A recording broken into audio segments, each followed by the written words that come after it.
seems that we are headed toward a government shutdown.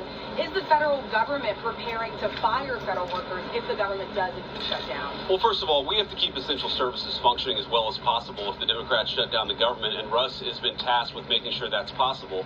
Now, you asked about negotiations. One of the things I admired about the president, but frankly the entire team's approach during the conversation we just had with Chuck Schumer and Hakeem Jeffries was, they have some crazy ideas. Giving taxpayer money to illegal aliens for health care, that's a crazy idea.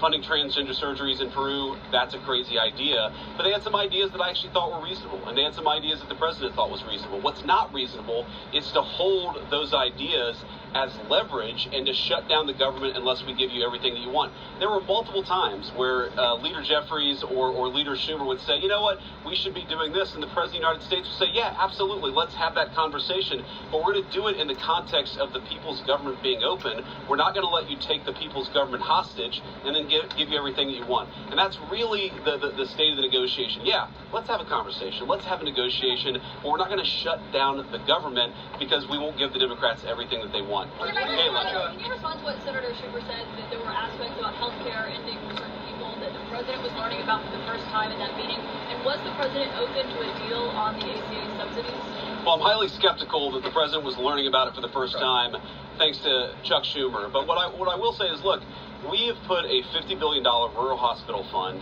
into the big beautiful bill that we passed a few months ago, because we know that under Biden administration's policies, there are a lot of small town hospitals, a lot of rural health care that was getting shut down and that was struggling. We're trying to fix that problem. In fact, we're happy to work with Democrats to fix that problem. We want to work across the aisle to make sure that people have access to good health care. We are not going to let Democrats shut down the government, take a hostage unless we give them everything that they want. That's not how the people's government has ever worked. That's certainly not how it's going to work under the Trump administration.